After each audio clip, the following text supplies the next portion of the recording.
হে ৰাম এ জাত বুদ্ধি আছে একোৱে নবান্ধে একে কৃষ্ণ মাত্ৰ জানে উপদেশদাতা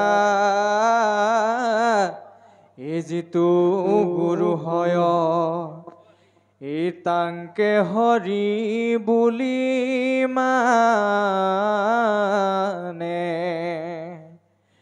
হে ৰাম সিটো ভকতক মায়া এৰি আহে এই প্ৰমাণ পাৱৈ মনত চাৰে আন কাম এনেৰে গুণ নাম এই উপজৈ ৰতি কৃষ্ণ এ ৰাম এহেন বা বুলিবা বিষয় লোকত এ আছে দম্ভ অহংকাৰ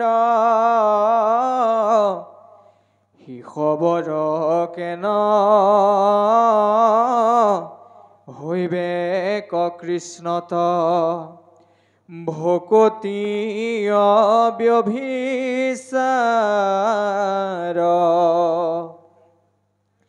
ইনেৰাই বেক ভয় এহেনয় সংশয় এ কৰিবা তুমি নৃপতি এ শুনিও মহন্ত ইহাৰ সিদ্ধান্ত এ তোমাত কহো সম্প্ৰতি ইজতে কবিষয় সবে ময়াময় এ মনেষে কৰে প্ৰকাশ এ পুত্ৰ দ্বাৰা ধন সবেও সুপান ক্ষণেকতে হুৱে নাশ এ ৰাম হেন জানি যিটো মনক নিয়মি এই কৃষ্ণত ভকতি কৰ এই মহাশয় এৰাই মৃত্যু ভয় এই সুখে সংসাৰ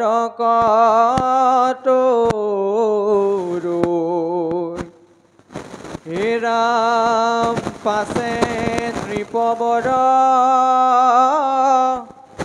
পৰম দুষ্কৰ শুনিলা কৰ্ম ভকতি যোগীৰো বিষম হে মনক নিয়ম কৰিবে কাৰ শকতি হে ৰাম মাথা চপৰাই গুণে নিমিৰায় হে নপাইলো সংসাৰ পাৰ সাক্ষী কবি সিদ্ধ একৰন্ত নিষেধ চিন্তা কৰা পৰিহাৰ হে ৰাম কৃষ্ণ তো নিশ্চয় পড়িয়া হৃদয় এই যেবে বাক্য শুনা মোৰ সুদৃঢ় বিশ্বাসে ইয়াতি অপ্ৰয়াসে এই তৰিবা আছো সোনকালে মৰি থাক তেনেহলে বুজি পাইছেনে কথাটো ষ্টেচনত ট্ৰেইনটো আহি যাব আৰু আপুনি অকলে যাব লাগিব পাপৰ টোপোলা এটা আৰু পুণ্যৰ টোপোলা এটা হাতত থাকিব সিগনেল ডাউন হৈ যাব সিগনেল ডাউন মানে পূজা হৈ যাব সব সকলোৰে সিগনেল ডাউন হৈ কিনে আপোনালোক আমি সেই ষ্টেচনলৈ যাব লাগিব আৰু যেতিয়া ট্ৰেইনখনত উঠিবলৈ হ'ব ট্ৰেইনখনত উঠিবৰ সময়তে এজন টিটিয়ে আমাক ধৰিব সেই টিটিজনে হৈছে যমদূত টিটিজন কোন বোলে যমদূত আৰু টিটিজনে কি বিচাৰিবলৈ বোলে টিকেট বিচাৰিব হয়নে বাৰু টিটিজনে যমদূত হয় আৰু আপোনাক টিকেট বিচাৰিব বোলে টিকেট দেখা তেতিয়াহে তুমি বহিব পাবা আৰু যদি টিকেটটো দেখাব নোৱাৰে তেনেহলে কাণত ধৰি ট্ৰেইনৰ পৰা আপোনাক নমাই দিব হয়নে আৰু যদি টিকেটটো ভালকে দেখাই দিয়ে তেনেহলে আপোনাক ৰিজাৰ্ভেশ্যন আৰু এচি ডবাত বহাই কিনি ক'ত যাও গৈ থাক বুলি কয় আৰু টিকেটটো যদি ভালকে দেখাই নিদিয়ে তেনেহলে আপোনাক মুখ কাণত ধৰি ঔ হৰি নমাই দিব সেই টিকেটটো কি বাৰু জানেনে এই ৰাম কৃষ্ণ নাৰায়ণ নামৰ টিকেটটো এই সংসাৰত আমি ঈশ্বৰৰ নাম গুণ লৈ যিটো টিকেট কাটিম আজি যিটো টিকেট কাটিছো এই টিকেটটো যদি যমদূতক দেখাই দিওঁ যমদূতে যেতিয়া টিকেট দেখি ল'ব এই মোৰ টিকেট আছে তো টিকেট আছে তেনেহলে এচি ডবাত বহিছ ৰিজাৰ্ভেশ্যনত বহিছ বহ আৰু গৈ থাক ক'ত যাও ঔ হৰি সেইকাৰণে বাপাই সমস্ত আপুনি মই ধুনীয়াকে এই সংসাৰত ঈশ্বৰৰ নাম গুণ লৈ ভালকে যাতে টিকেটটো কৰি ৰাখো যাতে অন্তিম সময়ত যাতে আমাৰ কোনো ধৰণৰ কষ্ট নহয়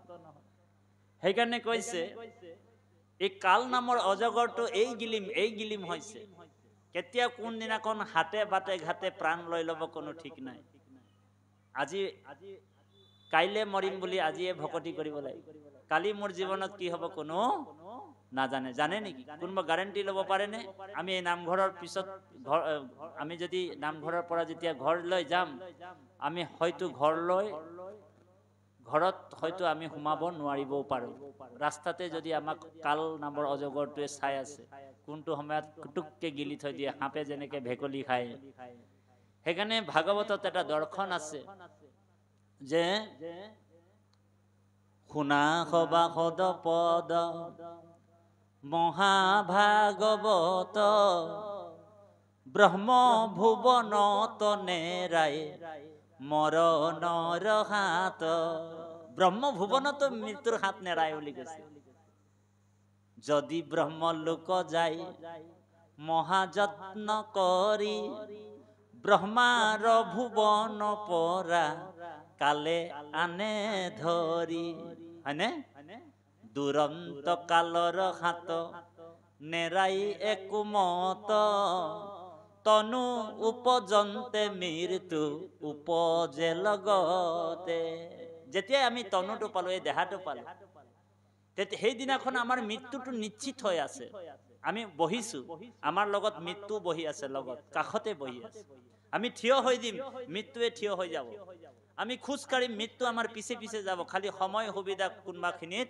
হাতে বাটে ঘাটে টিককে ধৰি লৈ ল'ব সেইকাৰণে কিছুমানে চাবচোন কোনোবা বাপ এজনে চাকৰিৰ পৰা আহিল গাড়ীখন বোলে গেৰেজত সোমালে হয়নে বাৰু আৰু বাথৰুমলৈ গ'ল তাতে প্ৰেছাৰ উঠিল স্লিপ হৈ গ'ল আৰু ঔ হৰি গ'ল বোলে বাপজন ভালে আছে মানে বাৰু সেইকাৰণে ইয়াত কৈছে নৰতনু পায়া তেজে কমন পামৰে একো স্থানে মনুষ্য মৃত্যুৰ নেৰাই হাত গতিকে এই ভাগৱত ধৰ্মটো আমাক আচৰণ কৰিব কৈছে কবি সিদ্ধৰ বেদান্ত তত্ত্ব ব্যাখ্যা কৰিছে যে যিমান তীৰ্থ ব্ৰত কাই বাক্য যতেক আচৰে অলৌকিক বৌদ্ধিক কৰ্ম ঈশ্বৰত যেতিয়া অৰ্পণ হ'ব সেইটোৱে হৈছে ভাগৱত ধৰ্ম। কিন্তু সেইবিলাক কৰ্ম কৰোঁতে আমাৰ অহংকাৰ থাকিব। সেইকাৰণে কলিযুগত একেবাৰে সহজ উপায় ঈশ্বৰক প্ৰাপ্তি গীতাত কৃষ্ণই অৰ্জুনক ভাগৱত ধৰ্মৰ কথা কৈছে। বোলে কি কৈছে? এই ৰাম সমস্ত ধৰ্মক বিদুৰত পৰিহৰি লয়ুক আমাৰ নাম মহাযত্ন কৰি। কি বুলি ক'লে? সমস্ত ধৰ্মক বিদুৰত পৰিহাৰ কৰি লয়ুক আমাৰ নাম মহাযত্ন কৰি। নাম আমাক যত্ন কৰি ল'ব কৈছে। বাকীবিলাক বস্তুত আমি যত্ন বেছি কৰোঁ, কিন্তু নাম বস্তুটোক আমি যত্ন কৰি নলওঁ। লওঁনে? নাম বস্তুটো যেতিয়া আহে বোলে নাম হেলা কৰি লওঁ, কিবা কৰি লওঁ, কিন্তু নামক আপুনি মই যত্ন কৰিবলৈ টান পাওঁ, হয়নে? কিন্তু গুৰু কৃষ্ণই কৈছে যে নাম বস্তুটোকেহে যত্ন কৰি ল'ব কৈছে। সেইকাৰণে কৈছে ই ৰাম সমস্ত ধৰ্মক বিদুৰত পৰিহৰি লয়ুক আমাৰ নাম মহাযত্ন কৰি। যিটো গুণ নাম মোৰ সংসাৰত সাৰ কহিলো গুই পক সখী তোমাত প্ৰচাৰ। ৰহস্যটো ৰহস্য মুহুৰ নাম কৰ্ম আকে হে বোলয় সখী ভাগৱত ধৰ্ম। গতিকে যিজন সমস্ত কৰ্ম ঈশ্বৰত অৰ্পণ কৰিছে সেইটোৱে হৈছে ভাগৱত ধৰ্ম। এতিয়া আমি সমস্ত অৰ্পণ কৰিছো আৰু ঈশ্বৰৰ অৰ্থে যিবিলাক কৰ্ম কৰা হয় সেইটোৱে হৈছে ভাগৱত ধৰ্ম। ধৰ্মে পৃথিৱীৰ আগত কহিলা মহাভাগৱত ধৰ্ম মুকুতি সুখৰ কেৱল আশ্ৰয় জানা মাধৱৰ কৰ্ম। গতিকে মাধৱৰ কৰ্ম আমি কেনেকে কৰিছো? এই হাত দুখনে কেনেকে কৰিছো? আমাৰ এই চকু এজুৰিয়ে কেনেকৈ মাধৱৰ কৰ্ম কৰিছে? কাণ মানে এজুৰিয়ে আমাৰ কেনেকৈ মাধৱৰ কৰ্ম কৰিছে? আমাৰ এই টেঙাবৰী অঞ্চলৰ বৰ নামঘৰত কোনোবা যদি আহি আইসকলে ৰাতিপুৱাই ভাগৱতৰ উদ্দেশ্য লক্ষ্য ৰাখি আইসকলে যদি ৰাতিপুৱাই নিস্বাৰ্থভাৱে আহি কিনি ইয়াত যদি এই নামঘৰ ভাগ পৰিচালনা কৰি মানে সুন্দৰভাৱে পৰিষ্কাৰ পৰিচালনা কৰিলে, মোচা কাচা কৰি ধুনীয়া কৰিলে, সেইটোৱে হৈছে মাধৱৰ। বুজি পাইছেনে? আইসকলে নিস্বাৰ্থভাৱে প্ৰভু ভগৱন্তক যিটো কৰ্ম কৰিছে অৰ্পণ কৰি নিজৰ ঘৰুৱা কৰ্ম ত্যাগ কৰি আহি ঈশ্বৰৰ অৰ্থে কৰ্ম কৰিছে, সেইটো হৈছে মাধৱৰ কৰ্ম। আৰু সেই কৰ্মৰ ফলটো কেনেকুৱা? যিজন নামাচাৰ্য ইয়াত নাম গাই গ'ল ৰন্তু শইকীয়া প্ৰভু, তেওঁ যিটো পুণ্য পায় বা তেওঁ যিটো পুণ্য পালে সেই আইসকলো সেই একেই পুণ্য পাব। ঔ হৰি। এই মাধৱৰ কৰ্মৰ নাম প্ৰসংগ হ'ল আৰু ইয়াত শৰাই ভাগ অৰ্পণ কৰা হৈছিলে। আৰু শৰাই ভাগ অৰ্পণ কৰোঁতে দুটামান কলপাতৰ দৰকাৰ হৈছিলে, হয়নে? যিজন ভকতে এই নামঘৰৰ কাৰণে কলপাত দুখিলা কাটি আনি নিস্বাৰ্থভাৱে অৰ্পণ কৰিছে, ঈশ্বৰক অৰ্পণ কৰিছে, সেই হৈছে মাধৱৰ কৰ্ম। ভাগৱত ব্যাখ্যাকাৰকৰ যিটো ফল তেওঁ একেই পাইছে। বুজি পাইছেনে কথাটো? ইয়াত পুণ্য বোলে কম বেছি নহয়, বা ভক্তিটোও বোলে কম বেছি বস্তু নহয়। বোলে তাঁতি বাপে ইমান ভাগৱতৰ কথা জানে, ৰন্তু শইকীয়া বাপে ইমান ভাগৱতৰ কথাটো জানে, সংস্কৃত শ্লোক জানে, বোলে ৰন্তু শইকীয়া বাপৰ গাত তাঁতি বাপৰ গাত মিটাৰটো লগাই দিলে 100 উঠি যায়, হয়নে? আৰু আমাৰ নামঘৰীয়া বাপে এটা আখৰো চিনি নাপায়, হয়নে? তেখেতে অকল ঈশ্বৰক ৰাতিপুৱা গধূলি সেৱা কৰে, ভাগৱতৰ কথা একোৱে নাজানে, তথাপিও ঈশ্বৰৰ প্ৰতি একান্ত ভক্তি সুদৃঢ় বিশ্বাস। তেওঁৰ গাত বোলে মিটাৰটো লগাই দিলে 20 উঠি যায় নেকি বাৰু? বোলে নহয়, ভক্তি কোনো দগা পালাত জোকমাক কৰা বস্তু নাই। বুজি পাইছেনে কথাটো? সেইকাৰণে বাপাই সমস্ত ভগৱান কৃষ্ণই উদ্ধৱক কৈছিলে, এই বেদান্তৰ তত্ত্ব কথা এইটোৱে প্ৰকাশ কৰিছে কবি হৃদয়, যে ঈশ্বৰক লাভ কৰিবৰ কাৰণে কোনো ডিগ্ৰীৰ প্ৰয়োজন নাই। নহয়, বোলে হনুমান ইতৰ প্ৰাণী আছিলে, ঈশ্বৰক ভক্তি কৰি সাধুৰ সং লৈ কিনি তেওঁ গতি পাইছে। পাইছেনে? জটায়ু পক্ষী আছিলে, জটায়ু পক্ষী আছিলে, তেওঁ ইতৰ প্ৰাণী আছিলে। ঈশ্বৰৰ ভক্তি কৰি সাধুৰ সংগ লৈ তেওঁ গতি পাইছে, পৰম ধাম বৈকুণ্ঠ পাইছে। ব্ৰজধামৰ গোপিনীসকল অনাচাৰী আছিলে, অনাক্ষৰিক আছিলে, আখৰ এটাও চিনি নাপালে, কিন্তু সপ্ৰেম ভক্তিৰ যোগেদি তেওঁ বৈকুণ্ঠ পাইছে, তেওঁলোকেও বৈকুণ্ঠ পাইছে। পাইছেনে আইসকল? যদি অনাচাৰী অনাক্ষৰিক গোপীসকলে ঈশ্বৰক লাভ কৰিছে, আমাৰ আইসকলে নাপাবনে? নিশ্চয় পাব। সেইকাৰণে উদ্ধৱক কৈছে, হে উদ্ধৱ, প্ৰেম ভকতিৰ চিহ্ন শুনি উদ্ধৱ, হৰি হৰি বুলন্তে লুতক যাৰ শ্ৰৱে। প্ৰেম ভকতিৰ চিহ্ন শুনি উদ্ধৱ, হৰি হৰি বুলন্তে লুতক যাৰ শ্ৰৱে। মোৰ কথা শুনন্তে হৰিৰ ৰোমাঞ্চিত,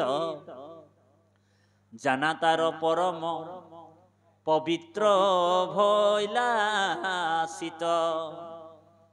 প্ৰেমে দ্ৰবৈচিত ইয়াতি গদ গদ বাণী, কতো হাঁখৈ কতো কান্দৈ মোক প্ৰিয় মানি।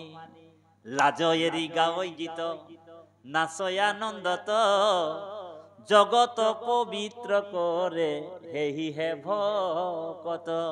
সেইজনৰ ভকতৰ কাৰণে জগত পবিত্ৰ হ'ব বুলি কৈছে। লাজ এৰিব লাগিব। কোনোবাই যদি কৃষ্ণ বাপ বুলি কৈছে, আপোনাক ৰাস্তা পদূলিত লগ পায়, আপুনি আকৌ ষ্টেণ্ডাৰ্ডটো আছে নহয়, অফিচাৰ এজনৰ লগত আছে নহয়,